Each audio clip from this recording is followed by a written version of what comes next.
Hello everyone, मैं वैभव सिंह आप सबका स्वागत करता हूँ मार्गदर्शन शिक्षा केंद्र यूट्यूब चैनल पे। आशा करता हूँ आप सब लोग ठीक होगे, अपनी तबीयत का पूरा पूरा ख्याल रख रहे होगे और अपनी पढ़ाई पे पूरी पूरी मेहनत कर रहे होगे। तो चलिए बिना किसी देरी का आज की वीडियो शुरू करते हैं। ये हमारी वीडियो होने वाली है आज के इतिहास की। आज डेट क्या है? 23 मार्च, 23rd ऑफ मार्च। तो हम इस वीडियो में देखने वाले हैं 23 मार्च को इतिहास में कौन कौन सी महत्वपूर्ण घटनाएं हुई थी, चाहे वो हमारे देश के अंदर हुई हो, चाहे हमारे देश के बाहर हुई हो, चाहे विदेश में हुई हो। ठीक है, तो इसमें हम ऐसी घटनाएं डिस्कस करते हैं जो डेट होती है। जैसे आज 23 मार्च है, इस दिन कौन कौन सी महत्वपूर्ण घटनाएं आज के दिन हुई थी, हमारे पेपर के लिए कौन कौन सी महत्वपूर्ण घटनाएं थी।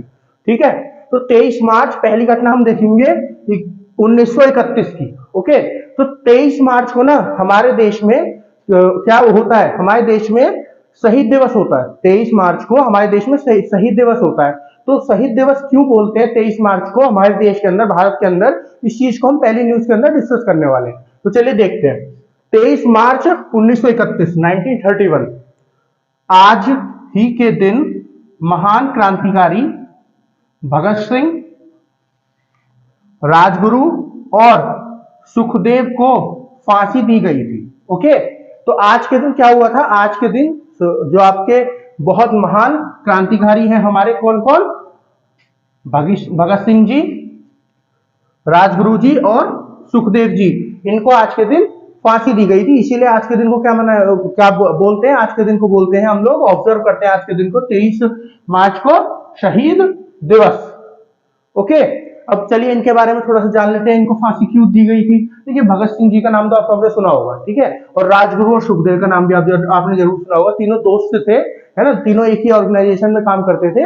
हिंदुस्तान सोशलिस्ट जो ऑर्गेनाइजेशन थी, जो किसके द्वारा चलाई जाती थी? जो चलाई जाती थी चंद्रशेखर आजाद जी के द्वारा। ठीक है, चंद्रशेखर आजाद जी के द्वारा जो ऑर्गेनाइजेशन चलाई जाती थी, उस ऑर्गेनाइजेशन में काम करते थे, जिसका नाम क्या था? Hindustan socialist Republic association. Hindustan socialist Republic association, तीनों इसी में काम करते थे। जो किसके द्वारा चलाई जाती थी? जिसको मतलब हेड कौन थे, जिसको कौन चला रहा था? ये जो ऑर्गेनाइजेशन थी आपकी, ये जो एसोसिएशन थी, इसको चला रहे थे चंद्रशेखर आजाद जी। ओके, चंद्रशेखर आजाद जी। तो देखिए, इनको पकड़ा कहां गया, पहले इसके बारे में हम लोग जानते हैं। इनको पकड़ा कहां गया? तो इनको पकड़ा गया कब? दिसंबर 1928 के केस के लिए। ठीक है, दिसंबर 1928 के केस के लिए इनको पकड़ा गया। मतलब जो इनको फांसी दी गई थी, किस लिए दी गई थी? दिसंबर 1928 का एक केस था जिसके लिए उनको फांसी दी गई थी। देखिए, इसको बाद में डिस्कस करते हैं, पहले इनको देखते हैं कि इनको पकड़ा कब गया था।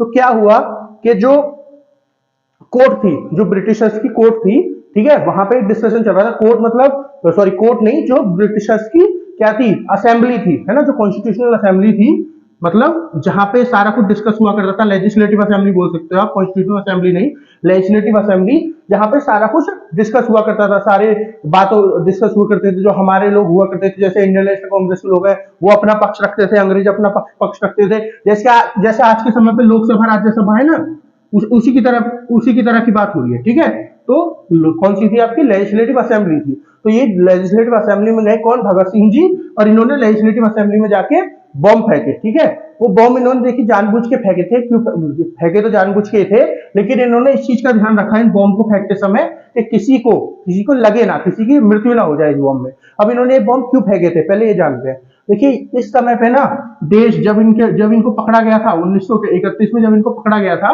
1930 में, सॉरी 1930 में जब इनको पकड़ा गया था, तो उस समय पे देश का माहौल थोड़ा शांत शांत था। ठीक है, ऐसा कोई क्रांतिकारी मूवमेंट नहीं चल रहा था, कोई रिवॉल्यूशनरी मूवमेंट नहीं चल रहा था, जिसकी वजह से क्या है, देश को आजाद करने की ज्यादा से ज्यादा वो है ना, ज्यादा से ज्यादा उत्सुकता हो लोगों के अंदर। तो इसी वजह से इन्होंने बॉम्ब फेंका, जिससे क्या हो, लोगों को दोबारा से जगने का मौका मिले कि हमको अपने देश को आजाद कराना है। ठीक है, और ये उस समय पे जानबूझ के पकड़े गए, है ना।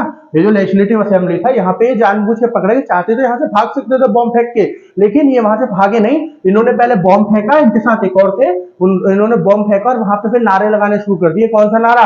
इनकलाब जिंदाबाद। इनकलाब जिंदाबाद का इन्होंने नारा लगाना शुरू कर दिया यहाँ पे। ठीक है, इनकलाब जिंदाबाद का यहाँ पे नारा लगाना शुरू कर दिया। फिर इनको पकड़ लिया, फिर इनके ऊपर ट्रायल चला। ठीक है, ट्रायल मतलब जो सुनवाई होती है, जो कोर्ट में सुनवाई होती है, इनके ऊपर जो है सुनवाई चली काफी लंबे समय तक, है ना। तो उस समय पे जब इनके ऊपर सुनवाई चली ना, जब इनके ऊपर सुनवाई चली, तो इसके जितने भी लोग थे, ये जो आपकी हिंदुस्तान सोशलिस्ट, ये जो एसोसिएशन है, जो हिंदुस्तान सोशलिस्ट आपकी एसोसिएशन है, रिपब्लिकन एसोसिएशन, इसके बहुत सारे लोगों को पकड़ा गया यहाँ पे, है ना, जो इनको सजा सुनाई गई थी उसमें। तो उसी में राजगुरु, सुखदेव, क्योंकि ये दोनों बहुत इंपॉर्टेंट कैरेक्टर है इसलिए इनका नाम यहाँ पे लिया जाता है, क्योंकि इन तीनों को एक साथ फांसी हुई थी इसलिए इनका नाम बहुत ज्यादा लिया जाता है। तीनों आपस में दोस्त थे तो इस वजह से इनका नाम यहाँ पे लिया जाता है। तो बहुत सारे लोग थे, ये जो आपके एसोसिएशन है इसमें बहुत सारे लोग थे जिनको यहाँ पे पकड़ा गया था, ठीक है, जिनको जेल में डाला गया था, फिर कुछ समय बाद इनकी क्या थी, फांसी दे दी गई थी। अब किस केस के लिए, ये जो दिसंबर 1928 के केस की मैं बात कर रहा हूं, कौन सा केस था जिसके लिए इनको पकड़ा गया था, जिसके ऊपर ट्रायल चला था। इनके ऊपर इस चीज के लिए ट्रायल नहीं चला था कि इन्होंने बॉम्ब फेंका है ना, लेजिस्लेटिव असेंबली में बॉम्ब फेंका है, क्योंकि यहाँ पे किसी की मृत्यु नहीं हुई। जब किसी की मृत्यु नहीं हुई तो फिर जब किसी की मृत्यु नहीं हुई तो फिर किस चीज के लिए इनको सजा दी जाए, ठीक है। बॉम्ब फेंकने पे थोड़े बहुत दिन की सजा होती, लेकिन ब्रिटिशर्स क्या चाहते थे, जो अंग्रेज थे वो क्या चाहते थे कि इनको फांसी पर चढ़ा दिया जाए, कैसे भी इनको इतनी अच्छी से जेल हो जाए कि फांसी पर चढ़ जाए, खत्म हो जाए, ठीक है। इस चीज के लिए, इसी वजह से ब्रिटिशर्स ने बहुत सारी पुरानी फाइल खोलनी शुरू करी। तो उसी में दिसंबर 1928 का एक केस आया निकल के, है ना, जिसके ऊपर भी बहुत लंबे समय तक सुनवाई चली।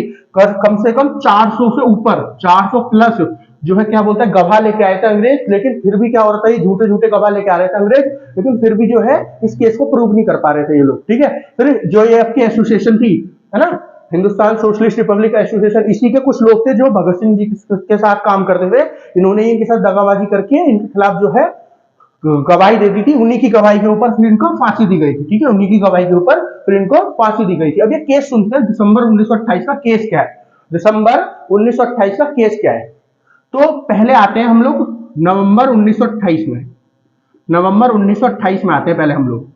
देखिए इस समय पे 1927-28 के समय पे, 27-28 के समय पे क्या एक कमीशन आया था भारत के अंदर। अगर आपने हिस्ट्री पढ़ी होगी तो आपको पता होगा, लेकिन अगर आपने नहीं पढ़ी तो मैं आपको यहाँ पे थोड़ा सा ओवरव्यू का दे दूंगा। बाकी जब आपको हिस्ट्री पढ़ाई जाएगी, मॉडर्न हिस्ट्री, आधुनिक इतिहास जो है भारत में पढ़ाया जाएगा, तो उसमें सारा कुछ बताया जाएगा। तो एक कमीशन आया था जिसका नाम था साइमन कमीशन। तो जो साइमन कमीशन आया था ना, यहाँ पे एक पुराना लॉ चल रहा था, ठीक है, एक पुराना लॉ चल रहा था हमारा। उसमें क्या था, हर 10 साल के अंदर उसकी रीचेकिंग होती थी, मतलब उसको इवेलुएट किया जाता था कि कैसा लॉ चल रहा है, ठीक है, जिसको अंग्रेज 1909 में लेके आए थे लॉ को, ठीक है।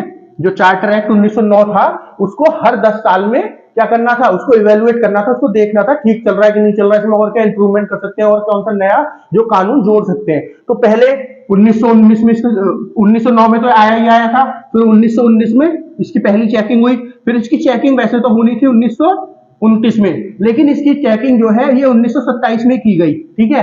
अब 1927 में क्यों की गई, देखिए वो पूरा अलग केस है, बस थोड़ा सा जान लीजिए। क्योंकि जो अंग्रेज, मतलब जो यूके था उस समय, जो यूके है अभी भी यूके है, जहां के अंग्रेज थे ओरिजिनली, वहां पे क्या था, सरकार चेंज होने वाली थी। तो सरकार चेंज होने वाली थी, इसी वजह से जो सरकार जिसने लॉ लेके आया था 1909 में, उसी ने क्या किया, उसने जल्दी से जल्दी इसको चेंज करने के लिए अपने यहाँ से भेज दिए, जो भी अधिकारी भेजने थे उनको, ठीक है। तो भेजा क्या, उन्होंने भेजा साइमन कमीशन। जो कौन लेके आए थे, जो सर साइमन लेके आए थे, ठीक है, इसीलिए इसका नाम साइमन कमीशन था। तो इसमें किस चीज के लिए, जो हिंदुस्तानी लोग थे उन्होंने बहुत ज्यादा इसके लिए विरोध किया, जो भी क्रांतिकारी लोग थे। क्यों विरोध किया उन्होंने, क्योंकि देखिए ये जो पूरी साइमन कमीशन था ना, इसमें एक भी इंडियन नहीं था, एक भी भारतीय इसमें नहीं था, ठीक है। अब इसी चीज के ऊपर, क्योंकि इसमें एक भी भारतीय नहीं था, इसी चीज के ऊपर बहुत ज्यादा प्रोटेस्ट हुए, है ना। क्योंकि आप इंडिया के लिए कोई लॉ लेके आ रहे हो, इंडिया के लिए कोई आप नियम लाना चाहते हो और कोई भारतीय ही नहीं है उसमें, ठीक है, आपको कैसे पता कि क्या होना है क्या नहीं होना, क्या सही है क्या नहीं है। इसी चीज के ऊपर बहुत ज्यादा विरोध चल रहे थे। तो 1927 में ये आया था और विरोध कंटिन्यू चल रहे थे। तो नवंबर 1928 में क्या हुआ, नवंबर 1928 में लाला लाजपत राय का नाम आप सबने सुना होगा। अगर आपने हिस्ट्री नहीं भी पढ़ी है तो भी आपने नाम जरूर सुना होगा, किसका, लाला लाजपत राय का, ठीक है। लाला लाजपत राय जी जो है, लाला लाजपत राय जी जो है, इनका क्या हुआ, लाला लाजपत राय ये प्रोटेस्ट को हेड कर रहे थे। जो 1928 नवंबर 1928 में प्रोटेस्ट हो रही थी, ये इसको हेड कर रहे थे। और यहाँ पे क्या हुआ, इनकी जो पुलिस थी, पुलिस ने लाठीचार्ज कर दिया, और उनकी जो प्रोटेस्ट के अंदर जब पुलिस लाठीचार्ज कर रही थी तो इनके सर पे लाठी लग गई, जिसकी वजह से इनकी मृत्यु हो गई, ठीक है।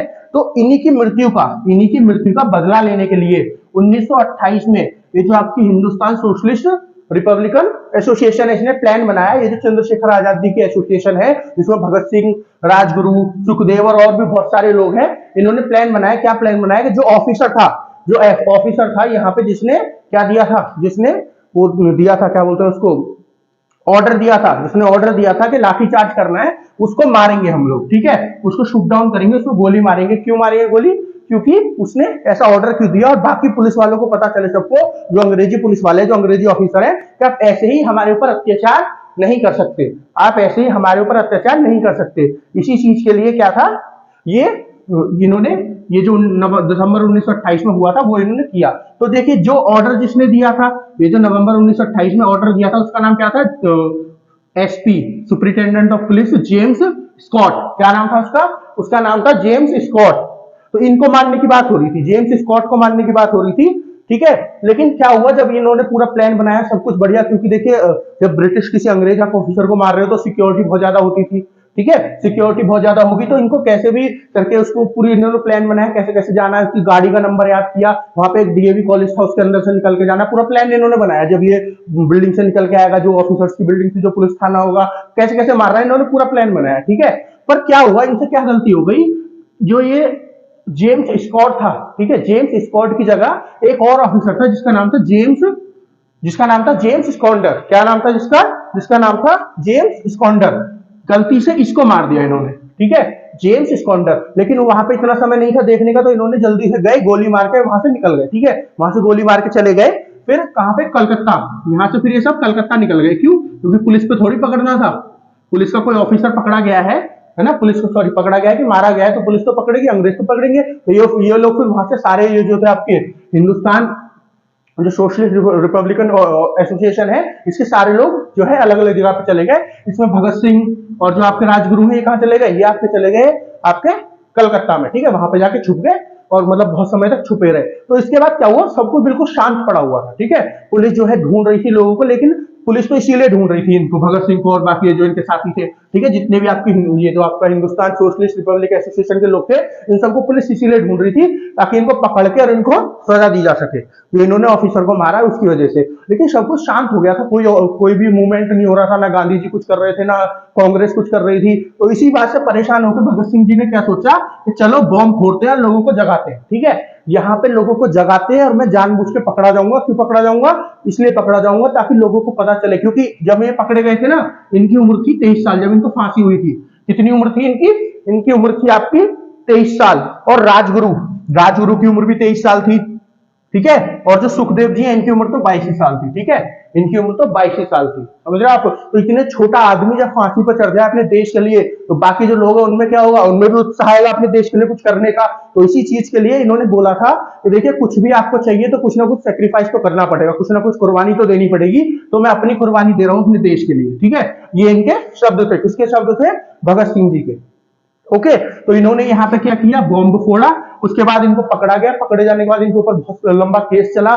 केस जो है प्रूव नहीं हो पा रहा। मैंने आपको बताया था 400 से ऊपर जो है क्या लाए थे, गवाह लाए थे अंग्रेज, लेकिन हो नहीं पा रहा था। फिर इन्हीं के कुछ लोगों ने, जो इस एसोसिएशन के लोग थे, उन्होंने दगाबाजी करी, क्योंकि देखिए सारे जो जितनी भी पूरे और एसोसिएशन थी ना, इनके सबके लोगों को पकड़ लिया था, ठीक है। तो जो पुलिस थी, जो अंग्रेजों वाली पुलिस थी, वो सबको क्या दे रही थी? लालच दे रही थी कि आप जो है भगत सिंह के खिलाफ जो है गवाही दे दो, इसके खिलाफ गवाही दे दो, तो हम आपको छोड़ देंगे, ठीक है, आपको नौकरी भी देंगे और आपको ये जो केस होंगे सबसे निकाल देंगे। तो ऐसे ही कुछ लोगों ने क्या किया, कुछ लोग मान गए और इनके खिलाफ इन्होंने गवाही दे दी। इनको पहचान लिया कि हाँ, इन्होंने ही ये जो आपके एसपी थे, इनकी मृत्यु की है, इनको गोली मारी है, ठीक है। ये बोल के इनको जो है सजा हो गई। फिर इनको 23 मार्च, देखिए वैसे डेट तो 29 मार्च चुनी गई थी, ठीक है, लेकिन उनको पता था, किसको? अंग्रेजों को पता था कि 29 मार्च को बहुत ज्यादा भीड़ आ जाएगी यहाँ पे, ठीक है। तो इन्होंने धोखा दिया कि 29 मार्च की डेट देके 23 मार्च को इनको फांसी दे दी गई, तीनों को। कहां पे? लाहौर जेल में, ठीक है, लाहौर जेल थी, वहां पे इनको फांसी दे दी गई। और एक और चीज देखिए इन्होंने क्या किया अंग्रेजों ने, इनको फांसी देके फिर इनके शरीर, जो पूरा बॉडी थी इनकी, जो मृत शरीर था इनका, उसके हिस्से से पीस पीस करके और बोरे में भर के सतलुज नदी के किनारे डाल दिए, ठीक है। फिर वहां के गांव वालों ने जब देखा वहां पे कुत्ते उत्ते बहुत ज्यादा लग रहे थे, तो गांव वालों ने देखे, फिर उनको पहचाना, ठीक है। उसके बाद फिर प्रोटेस्ट इतनी तगड़ी हो गई ना, उसके बाद इतना विरोध शुरू हो गया अंग्रेजों का कि अंग्रेज फिर उसको संभाल नहीं पाए, ठीक है। फिर दूसरी तरफ से क्या हुआ, अभी तो अंग्रेजों के खिलाफ इतना विरोध चल रहा है, बहुत ज्यादा विरोध चल रहा है, गांधी जी भी नए नए फिर आंदोलन वो कर रहे हैं। गांधी जी को भी बुरा लगा। क्यों बुरा लगा? क्योंकि आप ऐसे किसी को मार मार सकते हो, मार भी दिया तो आप कम से कम मतलब चलो उनको फांसी तो होनी थी, सबको पता था, लेकिन कम से कम उनके मृत शरीर तो वापस कर दो। ऐसे लोगों के साथ धोखा तो ना करो, जो लोग उनसे मिलना चाहते हो मिल तो लें उनसे कम से कम, है ना। जो लोग उनकी अंतिम इच्छा हो, मतलब इनसे मिलना चाहते होंगे, किससे, भगत सिंह जी से, वो तो कम से कम मिल ले। भगत सिंह हो गए, राजगुरु हो गए, सुखदेव हो गए, लेकिन इन लोगों ने धोखा दिया, फिर उसके बाद मृत शरीर भी नहीं दिया, मृत शरीर भी ऐसे फेंक दिया। तो इस बात इस चीज के लिए बहुत ज्यादा प्रोटेस्ट छेड़े गए, कहां पे, फिर भारत में। फिर उसके बाद धीरे धीरे करके आगे बढ़ता चला गया, फिर विश्व युद्ध शुरू हो गया। उसके बाद सरदार उधम सिंह जी ने जाके उनको मार दिया। किसको मार दिया? जो आपके एस डायर थे, जनरल ओ डायर थे, मैंने आपको बताया था इसके उधम सिंह जी के बारे में भी। इन्होंने जाके किसको मार दिया? जनरल ओ डायर को लंदन में जाके मार दिया। फिर ऐसी प्रोटेस्ट बढ़ती चली गई, है ना, फिर हमारा देश आजाद हुआ ऐसे। चलिए आगे देखते हैं, नेक्स्ट न्यूज क्या है हमारी। नेक्स्ट न्यूज है, हम यहाँ पे किसके बारे में बात करने वाले हैं? प्रेजेंटली इस समय पे एक यूनियन कैबिनेट, मतलब कैबिनेट में एक मिनिस्टर है, कैबिनेट में इस समय पे एक मिनिस्टर है जिनके बारे में हम लोग बात करने वाले हैं। कौन सी मिनिस्टर है? स्मृति ईरानी जी। हम यहाँ पे स्मृति ईरानी जी के बारे में बात करने वाले हैं। तो न्यूज देख लेते हैं, एक मिनट रुक जाइए, मैं मार्कर ले लूं जरा, ठीक है। तो 23 मार्च 1976 को क्या हुआ था? पूर्व टेलीविजन अभिनेत्री और भारतीय जनता पार्टी की प्रतिष्ठित महिला नेता स्मृति ईरानी का जन्म हुआ। तो स्मृति ईरानी जी का आज के दिन जन्म हुआ था। तो जन्म देखिए इनका, अगर जीवन काल लिखो तो मृत्यु तो इनके भी हुई नहीं है, जन्म हुआ है ना, जन्म की बात कर रहे हैं, मृत्यु भी है नहीं। अभी प्रेजेंटली कहां पे है? सरकार में काम कर रही है, अभी तो खूब कुछ काम कर रही है, तो मृत्यु की तो बात ही नहीं है। तो जन्म कब हुआ? 23 मार्च 1976। तो ये इनका जन्म दिवस है, ठीक है, ये इनका जन्म दिवस है। अगर देखिए इन्होंने बहुत, मतलब ये अपने समय की एक्ट्रेस तो रही है, यहाँ पे लिख ही रहा है, पूर्व टेलीविजन पे काम किया इन्होंने, अभिनेत्री रही है टेलीविजन की। टेलीविजन पे देखिए, अगर आपने तो मुझे पता नहीं देखा होगा कि नहीं देखा होगा, लेकिन आपकी मदर होंगी, आपकी जो मम्मी होंगी, सिस्टर या किसी और ने, दादी वगैरह ने, एक इनका सीरियल आता था बहुत फेमस, कहाँ पे? स्टार प्लस पे। क्या नाम था उसका? क्योंकि सास भी कभी बहू थी करके सीरियल आता था इनका, है ना, वो बहुत फेमस सीरियल था, उसी से बहुत ज्यादा फेमस हुई थी। अगर आपने नहीं देखा होगा तो किसी से पूछेगा, वरना आपके पास एक्सेस है ही, नेट का एक्सेस है, जब ये वीडियो देख रहे हो आप तो डाल के देख सकते हो, इनका दिख जाएगा आपको, ये दिख जाएंगे मतलब आपको, है ना। फिर उसके बाद इन्होंने क्या हुआ? पहले तो ये नेता थी, सबसे पहले क्या थी? देखिए नेता नहीं थी, सबसे पहले मॉडल थी, ठीक है, सबसे पहले मॉडल थी। मॉडलिंग से स्टार्ट करते हैं, जो भी एक्ट्रेस बनती है, जो भी आपकी अभिनेत्री बनती है, फिर उसके बाद ये अभिनेत्री बनी, टेलीविजन पे, टीवी जो होता है उन पे इन्होंने काम किया, और उसके बाद ये नेता बन गई, ठीक है। उसके बाद इन्होंने पॉलिटिक्स ज्वाइन कर ली। क्या ज्वाइन कर ली? उसके बाद इन्होंने पॉलिटिक्स ज्वाइन कर ली। तो सबसे पहली पोस्ट जो इन्होंने संभाली थी वो कौन सी संभाली थी? इन्होंने सबसे पहली पोस्ट संभाली थी बीजेपी की महिला मोर्चा की, बीजेपी की महिला मोर्चा, बीजेपी की, क्योंकि बीजेपी पार्टी में यहाँ पे लिख रहा, अच्छा इवन न्यूज नहीं पड़ी क्या अभी? अब पढ़ तो दी, भारतीय जनता पार्टी में, बीजेपी में है ये, जो पार्टी पावर में है। तो बीजेपी की जो महिला मोर्चा थी ना, महिला मोर्चा वाली जो वो थी विंग, उसकी क्या थी? उसकी अध्यक्ष थी, उसकी प्रेसिडेंट रही थी, ठीक है, उसकी प्रेसिडेंट रही थी। कब से कब तक? उसकी प्रेसिडेंट ये रही थी 2010 से 2013 तक, 2010 से 2013 तक। किसकी? महिला मोर्चा जो थी बीजेपी की विंग, महिला मोर्चा जो विंग थी बीजेपी की, भारतीय जनता पार्टी की, उसकी प्रेसिडेंट रही थी। उसके बाद अगर मैं बताऊं इनके बारे में, तो ये राज्यसभा की मेंबर रही है, ठीक है, राज्यसभा की मेंबर रही है ये। कब से कब तक रही है राज्यसभा की मेंबर? 2011 से 19 तक, 2011 से 19 तक। 19 के बाद तो ये लोकसभा की मेंबर ही बन गई है ना। इन्होंने किसको हराया था, है ना, किसको हराया था? जो 2019 के प्रधानमंत्री वाले इलेक्शन हुए थे लोकसभा वाले, इन्होंने राहुल गांधी को हराया था अमेठी की सीट से, ठीक है। जो अमेठी की सीट है ना, वो कांग्रेस पार्टी की सबसे इंपॉर्टेंट सीट मानी जाती थी, ठीक है, आज तक कभी नहीं हारी थी। रायबरेली हो गई, जैसे रायबरेली से कभी नहीं हारा कांग्रेस का कोई भी जो भी खड़ा हुआ है। तो इसी वजह से जो मेन लोग होते हैं, जैसे सोनिया गांधी जी रायबरेली से खड़ी हुई थी, इसी तरह राहुल गांधी कहां से खड़े हुए थे? राहुल गांधी अमेठी से खड़े होते हैं, अमेठी भी इनकी सीट ही मानी जाती है ना। फिर राहुल गांधी एक और जगह से खड़े हुए थे, केरल से, वहां से जीत गए थे, लेकिन अमेठी से हार गए थे, ठीक है। तो इन्होंने किसको हराया था? राहुल गांधी को अमेठी से हराया था 2019 में। उसके बाद ये क्या बन गई थी? लोकसभा की मेंबर ही बन गई थी। अभी तो राज्यसभा की मेंबर है। देखिए राज्यसभा के मेंबर गुजरात से, गुजरात कॉन्स्टिट्यूएंसी से उसकी मेंबर है राज्यसभा की, ठीक है। राज्यसभा में ना डायरेक्टली इलेक्टेड लोग नहीं आते, ठीक है, राज्यसभा में जो लोग आते हैं वो डायरेक्टली इलेक्टेड नहीं आते। डायरेक्टली इलेक्टेड मतलब लोगों के द्वारा नहीं उनको चुना जाता, उनको किसके द्वारा चुना जाता है? जो सरकार आपकी होती है किसी राज्य में, जो राज्य की सरकार होती है वो कुछ लोगों को चुनती है, जो इनको सेंटर में जाके, जो इनको केंद्र में जाके रिप्रेजेंट करें, इनका पक्ष रखें। ठीक है, तो जो राज्यसभा में लोग होते हैं अलग अलग राज्य के से चुन के आए जाते हैं, जो वहां की सरकार इनको चुनती है, जो वहां की विधानसभा होती है वो चुनती है, ताकि ये उनके राज्य को रिप्रेजेंट करें, उनके राज्य का पक्ष रख सके। तो ये गुजरात से चुनी गई थी। ठीक है, गुजरात से चुनी गई थी। और लोकसभा में जो लोकसभा वाले इलेक्शन होते हैं, जो प्रधानमंत्री वाले इलेक्शन होते हैं, जो अब 2024 में होने वाले हैं, इससे पहले 2019 में हुए थे, उससे पहले 2014 में हुए थे, इसमें जो लोगों के द्वारा वोट करके जीते जाते हैं, ठीक है, जो लोग वोट करते हैं, जो जीतता है वो लोकसभा में जाते हैं। तो स्मृति ईरानी जी 2019 में लोकसभा में जीती थी। कहां? लोकसभा में पहुंची, मेंबर बनी थी। कैसे? अमेठी में जीत के। ठीक है, राहुल गांधी को अमेठी में हरा के। ठीक है, समझ गए ना। उसके बाद ये जो इन्होंने 2014 में सबसे पहले मिनिस्ट्री संभाली थी, कैबिनेट मिनिस्टर है तो सबसे पहले मिनिस्ट्री संभाली होगी इन्होंने। अलग अलग जो मिनिस्ट्री होती है ना, जैसे foreign ministry, external affair minister वही हो गया, है ना, एक्सटर्नल अफेयर फॉरेन मिनिस्ट्री वही हो गई। फिर उसके बाद आपकी वित्त मंत्रालय होता है ना, तो स्पोर्ट्स मंत्रालय होता है, डिफेंस मंत्रालय होता है, तो ये सारे मंत्रालय होता है, अलग अलग मिनिस्ट्री होती है। मंत्रालय मतलब मिनिस्ट्री। ठीक है, तो इन्होंने सबसे पहले कौन सी मिनिस्ट्री संभाली थी? इन्होंने सबसे पहले मिनिस्ट्री संभाली थी ह्यूमन रिसोर्स डेवलपमेंट। इन्होंने ministry of human resource development सबसे पहले संभाली थी 2014 में। ठीक है, 2014 से 2016 तक ही इसकी मिनिस्टर रही थी। कौन सी? ह्यूमन रिसोर्स डेवलपमेंट जो मिनिस्ट्री है, ह्यूमन रिसोर्स डेवलपमेंट जो मिनिस्ट्री है। उसके बाद इन्होंने ministry of information and broadcasting की, जो इंफॉर्मेशन एंड ब्रॉडकास्टिंग कौन सी मिनिस्ट्री होती है? जो किस चीज के ऊपर ध्यान देती है? टेलीविजन पे क्या आएगा नहीं आएगा, इन सब चीजों के ऊपर, जो पूरी ब्रॉडकास्टिंग किस चीज की होगी वो सब जो देखती है। तो ministry of information and broadcasting की मिनिस्टर रही थी। उसके बाद कब से कब तक? 2017 से 18 तक। 2017 से 18 तक। ठीक है, फिर उसके बाद ये कौन सी मिनिस्टर बनी? उसके बाद ये बनी टेक्सटाइल मिनिस्टर। टेक्सटाइल मतलब कपड़ों वाली जो मिनिस्टर होती है, जो कपड़ों का सारा बिजनेस होगा, जो सारी फैक्ट्री वगैरह होंगी, उन सबको देखेंगी। कौन सी? Ministry of textile. ठीक है, मिनिस्ट्री ऑफ टेक्सटाइल कब से कब तक रही?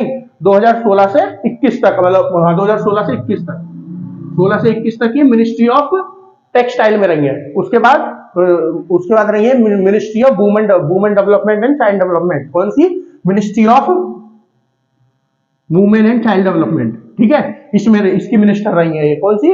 Ministry of women and child development. 2019 से लेकर और अभी भी इसकी मिनिस्टर ये है। और इस समय किस चीज की मिनिस्ट्री इनके पास है? देखो, एक तो ये वाली मिनिस्ट्री है इनके ऊपर, ministry of women and child development, है ना, महिलाएं और बच्चों की डेवलपमेंट के लिए जो मिनिस्ट्री अलग अलग जो स्कीम लेके आती है, अलग अलग स्कीम लेके आती है ना मिनिस्ट्री, महिलाओं को जो है ये सहायता दी जाएगी गवर्नमेंट की तरफ से, इतने पैसे दिए जाएंगे, है ना, ये सब्सिडी दी जाएगी। तो ministry of women and child development की समय पे मिनिस्टर है। और दूसरी किसकी है? मिनिस्ट्री ऑफ माइनॉरिटी अफेयर्स बोल सकते हो आप। माइनॉरिटी अफेयर्स जो है उसकी मिनिस्ट्री इन्होंने संभाली हुई है इस समय पे। ठीक है, जो ये तो इन्होंने 2019 से संभाली हुई है, जब से ये मतलब बीजेपी दोबारा पावर में आई है, और ये 2022 से संभाली हुई है जो आपकी माइनॉरिटी मिनिस्ट्री है। माइनॉरिटी मतलब जो जनसंख्या में कम लोग होते हैं उनको माइनॉरिटी बोलते हैं। ठीक है, जो जनसंख्या में कम होते हैं, तो ये मिनिस्ट्री इनके पास प्रेजेंटली है दोनों। कौन कौन सी? Ministry of women and child development और दूसरी मिनिस्ट्री ऑफ माइनॉरिटी अफेयर्स। चलिए नेक्स्ट न्यूज देखते हैं। नेक्स्ट न्यूज क्या है? 2003 का हम यहाँ पे देखने वाले हैं। 23 मार्च 2003 को क्या हुआ था? तो यहाँ पे हम एक क्रिकेट वर्ल्ड कप के बारे में बात करने हैं। आज के दिन उसका फाइनल हुआ था 2003 में, क्रिकेट वर्ल्ड कप की बात करने वाले हैं। अच्छा, हम इस न्यूज को क्यों पढ़ रहे हैं? क्रिकेट वर्ल्ड, पहले न्यूज देख लेते हैं। चलिए, 23 मार्च 2003 क्रिकेट विश्व कप के फाइनल में ऑस्ट्रेलिया ने भारत को 125 रनों से हराकर विश्व कप पर कब्जा बरकरार रखा। ठीक है, तो विश्व कप के ऊपर अपना जो कब्जा था उसको बरकरार रखा किसने? ऑस्ट्रेलिया ने इंडिया को 125 रनों से आज के दिन फाइनल में हराया था। ठीक है, विश्व कप के फाइनल में 23 मार्च 2003 में एक दिवसीय या फिर ओडीआई, इंग्लिश में ओडीआई मतलब वनडे और हिंदी में एक दिवसीय, एक ही तो बात हो गई। वनडे वन मतलब एक और डे मतलब दिवस, है ना, तो एक दिवसीय या वनडे जो 50-50 ओवर वाला मैच होता है, जो 50-50 ओवर वाला मैच होता है, उसमें इंडिया को हराया था किसने? ऑस्ट्रेलिया ने 2003 के वर्ल्ड कप फाइनल में। फाइनल की बात हो रही है, 2003 के वर्ल्ड कप के फाइनल में आज के दिन फाइनल हुआ था, इंडिया को हराया था इन्होंने। अब देखिए हम इसके बारे में क्यों पढ़ रहे हैं, क्रिकेट वर्ल्ड कप के बारे में जो हो गया। ठीक है, अगर मान लो अभी न्यूज में होता, कुछ दिन पहले हुआ होता तो हमारे लिए पढ़ना जरूरी था, लेकिन ये तो 2003 में हो गया, तो हम उसको क्यों पढ़ रहे हैं? देखिए, क्योंकि 2023 के अंत में दोबारा से ओडीआई वर्ल्ड कप होने वाला है। ठीक है, 2003 के अंत में ओडीआई वर्ल्ड कप होने वाला है, जो भारत के अंदर होगा। ठीक है, अक्टूबर में शुरू होगा, ठीक है, अभी एग्जैक्ट डेट तो मैंने नहीं देखी, लेकिन अक्टूबर में शुरू होगा, जो जाके नवंबर में खत्म होगा।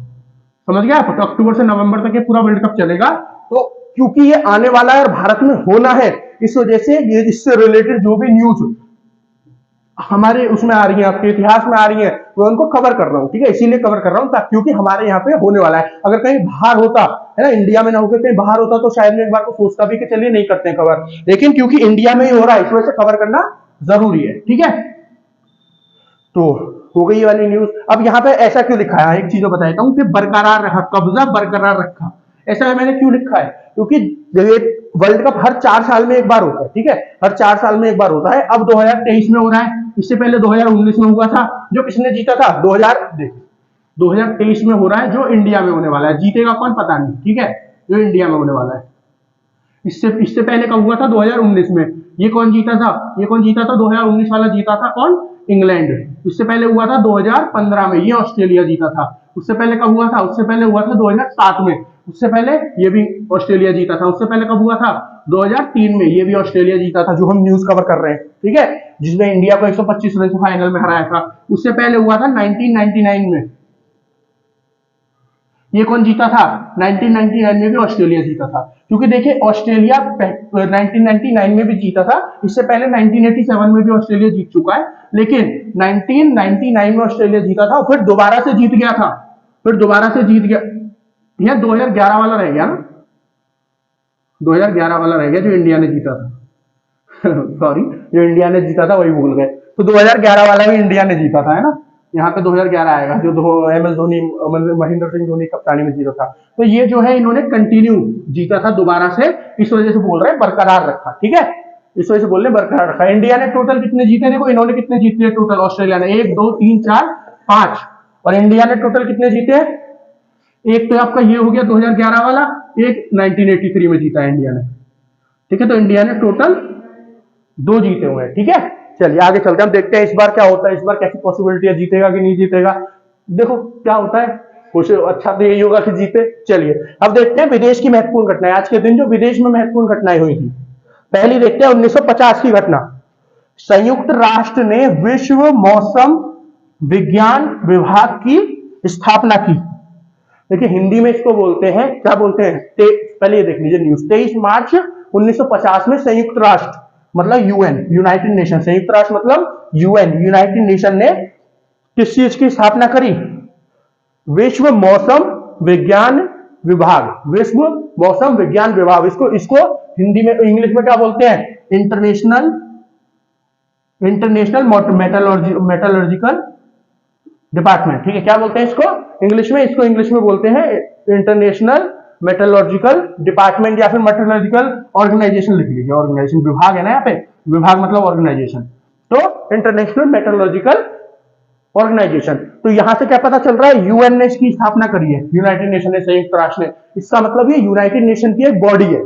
ठीक है, ये जो है यूनाइटेड नेशन के अंडर आती है, यूनाइटेड नेशन के अंदर आती है। कौन सी? इंटरनेशनल मेटलर्जिकल डिपार्टमेंट या फिर विश्व मौसम विज्ञान विभाग। तो अगर हिंदी में देखें इसको तो सीधे सीधे पता चल रहा है कि मौसम से रिलेटेड है। इंग्लिश में अगर आप पढ़ने लगो इंटरनेशनल मेटलर्जिकल डिपार्टमेंट या फिर ऑर्गेनाइजेशन, तो आपको लगेगा कि पता नहीं किस चीज के ऊपर है, लेकिन हिंदी में आप पढ़ रहे होगे सीधे सीधे पता चल रहा होगा मौसम विभाग है ये। ठीक है, मौसम विभाग कौन होता है? जो मौसम की जानकारी देता है। ठीक है, तो इसका काम क्या है? पूरी दुनिया का जो मौसम है उसकी जानकारी देना, उसका नोट रखना, कैसे है कैसे नहीं चलेगा, सब चीज के बारे में, चाहे इंफॉर्मेशन शेयरिंग हो। इंफॉर्मेशन शेयरिंग मतलब जैसे ये ऑर्गेनाइजेशन है इंटरनेशनल, पूरी दुनिया का, तो इसने क्या है, अलग अलग सेंटर्स बना रखे हैं अपने। जैसे साउथ ईस्ट इंडिया का सेंटर होगा, है ना, साउथ ईस्ट एशिया का सेंटर होगा। ठीक है, साउथ एशिया का सेंटर होगा जिसमें हमारा इंडिया आ जाता है। ठीक है, एशिया का फिर अलग सेंटर होगा, फिर एशिया के बाद सीधा इंटरनेशनल होगा। तो पहले कॉन्टिनेंट जो आपके महाद्वीप है उनमें बांटा हुआ है, और फिर महाद्वीप के जैसे एरिया अलग अलग बटे हुए हैं उनमें बांटे हुए क्या आपने? Regional centres. वो रीजनल सेंटर क्या करते हैं? आपस में एक दूसरे के साथ जो है इंफॉर्मेशन शेयर करते हैं। तो देखो जैसे मान लो कहीं पे साइक्लोन आना है, भूचाल आना है कहीं पे, तो पहले निकला कहां से? इंडोनेशिया से होता हुआ भारत की तरफ आ रहा है, बे ऑफ बंगाल, और फिर उड़ीसा में आके टकराएगा। तो देखिए इंडिया कहां पे आता है? साउथ एशिया में। और आपका इंडोनेशिया कहाँ पे आता है, साउथ ईस्ट एशिया में। तो जब वहां से निकलेगा, कहां से, इंडोनेशिया से निकलेगा, तो वहां का जो मेट्रोलॉजिकल डिपार्टमेंट है, फिर विज्ञान, ये जो आपका मौसम विज्ञान विभाग है, ये किसको बता देगा, इंडिया वाले रीजनल डिपार्टमेंट को बता देगा। फिर इंडिया वाला जो है अपने हिसाब से देख लेगा कैसे कैसे लोगों को वहां से हटाना है, कितनी तेज आके टकराएगा, कैसे कैसे उससे बचना है, ये सब देख लेगा। तो ये होता है इंफॉर्मेशन शेयरिंग। तो देखिए, ये तो खाली मैंने भूचाल की बात कर दी, अर्थक्वेक भी आते हैं, ठीक है। देखिए अभी कल कल जो है आपका क्या आया था, आपका अर्थक्वेक आया था। अर्थक्वेक मतलब क्या होता है आपका, अर्थक्वेक क्या होता है आपका, जो आपका अर्थक्वेक जो होता है वो जो आया था अभी, कब आया था, कल आया था आपका अर्थक्वेक। इंडिया वाले इलाके में आया था, जो इंडिया का नॉर्थ वाला इलाका है, अफगानिस्तान, इंडिया, पाकिस्तान का जो नॉर्थ वाला इलाका है ना, यहाँ पे आया था आपका अर्थक्वेक, ठीक है। तो ये वाला जो अर्थक्वेक था, ये जो अर्थक्वेक आया, इसके बारे में भी आपस में इंफॉर्मेशन शेयर हुई होगी सब में कि आ सकता है, नहीं आ सकता। जैसे टर्की में आया था अभी कुछ समय पहले, टर्की और सीरिया में, है ना। तो ऐसे जो मौसम से रिलेटेड जो भी चीजें होती है, चाहे मौसम या पृथ्वी से रिलेटेड जो भी चीजें होती है ना, उन सबको आपस में ये लोग क्या करते हैं, इस विभाग के थ्रू डिस्कस करते हैं, समझ गए आप। तो इसीलिए इस विभाग को, इसकी स्थापना की गई है। इसकी स्थापना कब की गई थी, 23 मार्च 1950 को, किसके द्वारा, संयुक्त राष्ट्र के द्वारा। फिर इसके हेडक्वार्टर कहाँ है, इसका जो मेन ऑफिस है वो है आपका जेनेवा। जेनेवा कहाँ पे आपका, स्विट्जरलैंड में पड़ता है। तो जेनेवा, स्विट्जरलैंड मतलब यूरोप, ठीक है। यूरोप में, जो यूरोप का देश है कौन सा, स्विट्जरलैंड, उसके जेनेवा शहर में, ठीक है। अब इसमें टोटल मेंबर कितने, 193 मेंबर, 193 कंट्रीज इसके मेंबर है, ठीक है। चलिए लास्ट न्यूज देखते हैं। आज की लास्ट न्यूज क्या है, 23 मार्च 1956। देखिए 23 मार्च 1956 को पाकिस्तान के अंदर पाकिस्तान दिवस मनाया जाता है। 23 मार्च को पाकिस्तान में पाकिस्तान दिवस मनाया जाता है। क्यों मनाया जाता है, उससे रिलेटेड हम यह न्यूज देखेंगे। 23 मार्च 1956 पाकिस्तान दुनिया का पहला इस्लामिक गणतंत्र देश बना।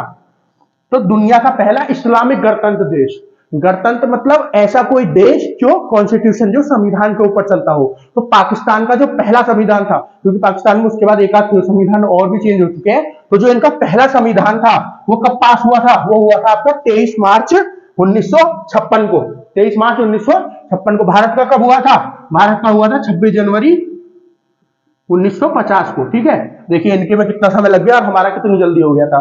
क्योंकि देखिए एक तो इनकी संविधान सभा ही 2-3 बार बनी थी। भले ही देश अलग बन गया है पाकिस्तान, लेकिन गणतंत्र उस नाम का ही है। कॉन्स्टिट्यूशन क्या 2-3 बार चेंज हो गया। भारत में कभी हुआ है कॉन्स्टिट्यूशन चेंज, कभी नहीं हुआ। जो है वही चलता आ रहा है, उसमें थोड़ा बहुत चेंज होता है, अगर होता है तो। पूरा का पूरा कॉन्स्टिट्यूशन, कोई भी सरकार आ जाए हमारे यहाँ, कैसी भी सरकार आई हो, लेकिन उसने कभी नहीं हटाया। इंदिरा गांधी जी ने इमरजेंसी लगाई, वो हटा सकती थी, लेकिन उन्होंने नहीं हटाया। किसी भी सरकार ने नहीं हटाया, क्योंकि हमारे यहाँ इज्जत होती है कॉन्स्टिट्यूशन की। वो जो पोस्ट है प्रधानमंत्री की, जो हमारी वो है सुप्रीम कोर्ट है, उसकी इज्जत होती है हमारे यहाँ पे। इनके यहाँ कुछ नहीं होता। अभी मैंने केस पढ़ाया था आपको, कब, जो मैं आपकी करंट अफेयर की न्यूज लेता हूँ, उसमें क्या केस पढ़ाया था, तो जो इमरान खान इनके पुराने प्रधानमंत्री हैं, इनसे पहले जो इस समय पे शहबाज शरीफ है, इनसे पहले जो प्रधानमंत्री थे इमरान खान, इनको इनकी कोर्ट ने बुलाया, ये बात जा ही नहीं रहे थे। फिर इन कोर्ट को पुलिस भेजनी पड़ी। इनके यहाँ पे खूब गोला बारूद मारे गए पुलिस के द्वारा, ठीक है। ये क्या है, या जुडिशरी की आप अपनी कोर्ट की इज्जत ही नहीं कर रहे हो। इनके यहाँ कुछ नहीं होता।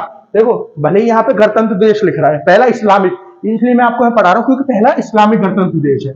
लेकिन आज तक इनके यहाँ जो कोई भी ऐसा प्रधानमंत्री जो लोगों के द्वारा चुना गया हो, ऐसी की बात नहीं कर रहा मैं, जो जबरदस्ती आगे बैठ गया हो, है ना। क्योंकि इनके यहाँ तो आर्मी की चलती है, जो इनके आर्मी का जनरल का मन करता है वो आके बैठ जाता है प्रधानमंत्री की जगह पे। लेकिन जो लोगों के द्वारा चुना गया हो, ऐसा कोई भी प्रधानमंत्री इनके यहाँ आज तक नहीं हुआ। 75 साल हो गए, हमारे साथ ही बना था ये देश, हम आजाद हुए तो ये बना था देश, ठीक है। आज तक ऐसा प्रधानमंत्री नहीं हुआ इनके यहाँ कोई जिसने अपनी 5 साल की टर्म पूरी की हो, ठीक है। हमारे यहाँ तो कुछ ऐसे होंगे जिन्होंने नहीं करी होगी। वो एक समय आया था जहां पे सरकार गिरी थी हमारे यहाँ पे कई सारी, ये 90s, हाँ 90s के आगे पीछे थोड़ा सा कर लो, 90 के 2-3 साल पहले और 2-3 साल बाद की बात कर लो, समझ गए आप। या फिर एक आध सरकार उसके बाद गिरी होगी कभी। लेकिन इनके यहाँ आज तक कोई सरकार ऐसी नहीं रही जो कभी गिरी ना हो, जो लोगों के द्वारा चुनी गई हो। ऐसा कोई प्रधानमंत्री नहीं है जिसने अपनी 5 साल की टर्म पूरी करी हो, समझ रहे हो आप। तो बस आप ये न्यूज समझ लो। इसको पाकिस्तान दिवस आज के दिन क्यों बनाया जाता है पाकिस्तान में 23 मार्च को, क्योंकि आज के दिन 1926 में एक तो इनका कॉन्स्टिट्यूशन, जो इनका संविधान है वो पास हुआ था, इनका कॉन्स्टिट्यूशन पास हुआ था पहला वाला। और 23 मार्च 1940 को, 23 मार्च 1940 को एक और चीज हुई थी। क्या चीज हुई थी, क्योंकि जो चीज 1940 में 23 मार्च 1940 में हुई थी, उसी वजह से इन्होंने अपना कॉन्स्टिट्यूशन जानबूझ के 23 मार्च को ही पास किया, ठीक है। अब ये 1940 को 23 23 मार्च 1940 को क्या हुआ था? 23 मार्च 1940 को पहली बार लाहौर रेजोल्यूशन पास हुआ था। इस लाहौर रेजोल्यूशन में क्या लिख रहा था? जो लाहौर रेजोल्यूशन था इसमें लिखा हुआ था ऑल इंडिया मुस्लिम एसोसिएशन जो थी इसने पहली बार क्या किया था? एक पूरा रेजोल्यूशन पास किया जिसमें इन्होंने बोला कि हमको एक अलग देश चाहिए पाकिस्तान नाम का। ठीक है, लाहौर रेजोल्यूशन याद रखिएगा। लाहौर रेजोल्यूशन था जो 23 मार्च 1940 को जो पास हुआ था, जिसमें पहली बार लिखा गया था पूरा, मतलब अभी तक अनऑफिशियली डिमांड चल रही थी अपनी स्पीचेस में, जो अपनी भाषण वगैरह देते हैं उनमें बात चल रही थी। ठीक है, मीटिंग वगैरह में बात चल रही थी, लेकिन किसी पेपर पे ऑफिशियली नहीं लिखा गया था। तो पहली बार ऑफिशियली लिखा गया था, वो लिखा गया था 23 मार्च 1940 को। किसने लिखा था? ऑल इंडिया मुस्लिम काउंसिल ने, ऑल इंडिया मुस्लिम काउंसिल ने लिखा था, अगर एसोसिएशन बोल सकते हो आप। उसने लिखा था कब? लाहौर रेजोल्यूशन में पहली बार। कब? 23 मार्च 1940 में, कि हमको एक अलग देश चाहिए पाकिस्तान नाम का। समझ गए? तो इसी चीज की वजह से इन्होंने 23 मार्च 1956 को ही, 23 मार्च जो तारीख है, इस तारीख को अपना कॉन्स्टिट्यूशन पास किया और अपने आप को गणतंत्र बोला। हालांकि भले नाम के गणतंत्र, लेकिन है, ठीक है, गणतंत्र है ये जो देश है पाकिस्तान। समझ गए? तो अगर आपसे बाई चांस क्वेश्चन पूछ ले पाकिस्तान दिवस कब बनता है? 23 मार्च को बनता है। और आपसे पूछ ले पहला इस्लामिक देश कौन सा है जो गणतंत्र बना था? वो पाकिस्तान है। ठीक है, कौन सा है? पाकिस्तान। तो आज के लिए इतना ही। एक बार आप पूरी बोर्ड देख लीजिए, आशा करता हूं आपको सारा कुछ समझ में आ गया होगा। तो दोस्तों आशा करता हूं आपको सारा कुछ समझ में आ गया होगा, लेकिन फिर भी अगर ऐसा कुछ है जो आपकी समझ में नहीं आया, ठीक है, तो आपको क्या करना है? वीडियो देख के और कमेंट सेक्शन में कमेंट करके बता दीजिएगा कि सर ये चीज हमारी समझ में नहीं आई। ठीक है, ये चीज हमारी समझ में नहीं आई, तो मैं क्या करूंगा, जो भी आपकी 24 मार्च की वीडियो होगी आज के इतिहास की, उसमें मैं आपको सबसे पहले वही समझा दूंगा जो आपकी समझ में नहीं आया। ठीक है, और शायद आवाज आपको थोड़ी सी आज अजीब लग रही होगी क्योंकि मेरा गला ठीक नहीं है, थोड़ा कोल्ड हो रहा है इसकी वजह से, तो उसके लिए रियली सॉरी। बट मैंने फिर भी कोशिश करी है जितने आराम से, इतने अच्छे से आपको समझा सकता हूँ। तो आज के लिए इतना ही। हमारा जो चैनल है मार्गदर्शन शिक्षक केंद्र, इसको सब्सक्राइब करें, हमारी वीडियोस को ज्यादा लाइक करें और हमको शेयर करें, हमको ऐसे ही सपोर्ट करते रहे। तो मिलते हैं आपसे कल, तब तक के लिए धन्यवाद।